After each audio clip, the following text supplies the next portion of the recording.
కార్మిక శాఖ మంత్రి వాసంశెట్టి సుభాష్పై వచ్చిన భూ కబ్జా ఆరోపణలపై ఆయన స్పందించారు. తనపై చేస్తున్న ఆరోపణలు పూర్తిగా నిరాధారమని మంత్రి స్పష్టం చేశారు. ఆరోపణలకు ఆధారాలుంటే అధికారుల ముందు పెట్టాలని, మీడియా వేదికగా ఆరోపణలు చేయడం సరికాదని అన్నారు. భూమి ఎవరిదో సర్వే నెంబర్లు, రిజిస్ట్రేషన్ పత్రాలు, రెవెన్యూ రికార్డుల ఆధారంగా అధికారికంగా తేల్చుకుందామని మంత్రి సవాల్ చేశారు. తాను తప్పు చేసినట్టు ఒక్క ఆధారమున్నా బయట పెట్టాలని, ఎలాంటి విచారణకైనా సిద్ధంగా ఉన్నానని స్పష్టం చేశారు.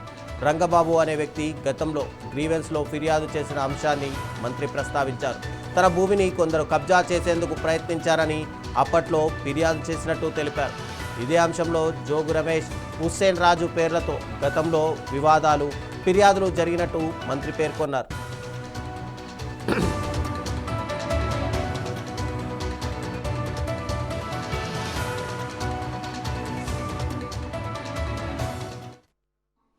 ఒక రంగబాబు అనే ఆకతాయి ఒక టీవీ ఛానల్కి, యూట్యూబ్ ఛానల్కు 1-to-1 చేసి ఒక వీడియో హల్చల్ చేస్తూ ఉంది.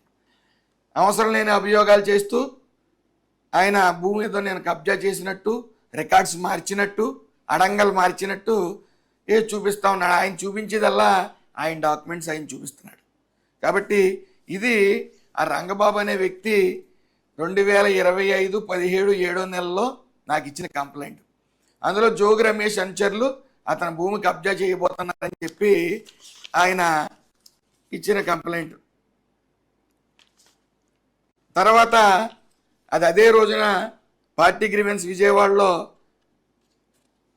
సబ్ రిజిస్టర్ గారికి ఫోన్ చేసినప్పుడు ఆ రికార్డ్ అంతా క్లియర్గా ఉంది.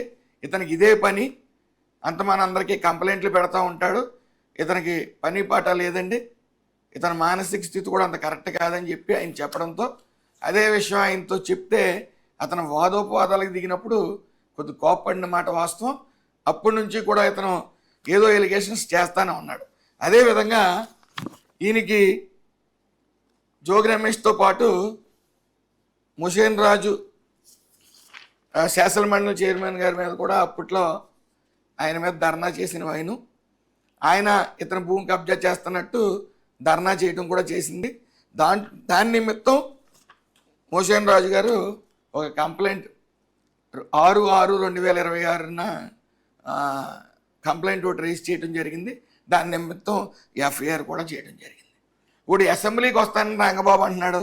పోలీసులు ఆ రోజు నుంచి ఇతని కోసం ఎదురు చూస్తూ ఉన్నారు. కాబట్టి ఆయన వచ్చినా పర్లేదు. అలాగే డాక్టర్ అంబేద్కర్ గారు IAS commissioner and inspector general of registration and stamps, ఆయన కూడా నాతో కుమ్మక్కయ్యి, రెవెన్యూ మినిస్టర్ గారు పిఎస్ కూడా కుమ్మక్కయ్యి ఆయన భూమి ఏదో లాక్కుంటా అని చెప్తా ఉన్నారు.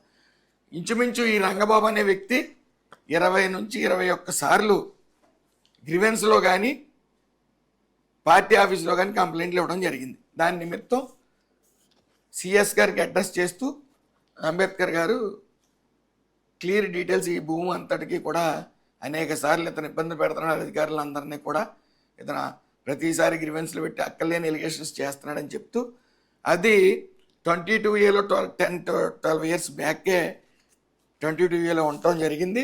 సో దాని మీద ట్రాన్సాక్షన్స్ ఏం జరగవు, క్రిస్టల్ క్లియర్గా ఉంది, అతని పేరు మీదే ఉంది, అది 22Aలో ఉందని చెప్పి ఆయన 23/6/2026న సిఎస్ గారికి ఇవ్వడం జరిగింది, అంటే గవర్నమెంట్కి ఇవ్వడం జరిగింది. సో ఇక్కడ అతను కంటిన్యూస్గా అతని మీద 7 కేసులు ఉన్నాయి. అతను రౌడీ షీటర్. అతను ఏదో అభియోగాలు చేశాడు. అభియోగాలు చేసినప్పుడు అడంగల్లో ఇంకొకరి పేరుందా లేదా అని చూసుకుని టీవీల్లో ప్రచారం చేయవలసిన పరిస్థితి ఉంది. 1-2 ఛానల్స్ గురించి మాట్లాడుతూ ఉన్నాను. అది తెలియకుండా, కనీసం మినిమం సెన్స్ లేకుండా, మినిమం నాలెడ్జ్ లేకుండా విషయం మీద దారిపోయేవాడు ఏదో వచ్చి మాట్లాడితే మీరు ప్రచారం చేస్తారా? అసలు మీకు జ్ఞానం ఉందా అని అడుగుతా ఉన్నాను. అతను చేసిన అభియోగాల్లో ఏదైనా దొంగ డాక్యుమెంట్స్ సృష్టిస్తే ఆ సర్వే నెంబర్ మీద ఈసీ తీస్తే ఆ సర్వే నెంబర్లో ఎవరెవరు దొంగ డాక్యుమెంట్స్ సృష్టించారో బయటకు వస్తుంది. అడంగల్లో మీరు ఒక విఆర్ఓనో ఎంఆర్ఓనో ఎవరినో కనుక్కుంటే అసలు దాని మీద ఏం ట్రాన్సాక్షన్ జరిగినాయి అనేది తెలుస్తుంది. అంతేగాని దారిపోయేవాడు ఏం చెప్తుంది మీరు ప్రచారం చేస్తారా? మీ మీద కూడా లీగల్గా పోరాటం చేయడానికి సిద్ధంగా ఉన్నాను, అందులో ఏ విధమైన సందేహం లేదు. అలాగే ఈ రంగబాబు మీద కూడా కేసు పెట్టడం జరిగింది. ఇతను అసెంబ్లీ వరకు రావక్కర్లేదు, ఇతనికి రిపోర్ట్ ఒకటి క్లియర్గా రాసి ఇవ్వాల్సి జరిగింది. అతను కనపడితే పోలీసులు తగిన మర్యాద చేస్తారు, అందులో ఏ విధమైన సందేహం లేదు. కాబట్టి నిజం నిప్పు లాంటిది. ఎవరన్నా అభియోగాలు చేసినా పేపర్స్ ఉంటాయి, వాటిని ఎవరు మోసం చేయలేరు. ఈ రోజుకైనా గుడ్డిగా 2-3 గుడ్డి ఛానల్స్ ప్రచారం చేసాయి కాబట్టి కళ్ళు తెరుచుకుని మీరు ఒక్క ఎవిడెన్స్ చూపించండి, లేకపోతే 0.1% నా ప్రమేయం చూపించండి. శాశ్వతంగా రాజకీయాలు దూరంగా ఉంటాను. మా పార్టీ క్రమశిక్షణ గల పార్టీ, తెలుగుదేశం పార్టీ. ఇలాంటి అవకతవకలు ఏం జరిగినా సరే క్షణంలో తీసి పక్క పెడతారు. కాబట్టి మీరు కొద్ది జ్ఞానంతో మసులుకోవాలని హితవు పలుకుతూ మీ మీద కూడా న్యాయ పోరాటం చేయడం జరుగుతుంది. మీరు దారిపోయేవాడు ఏం చెప్తే అది ప్రచారం చేస్తే దాని పరిణామాలు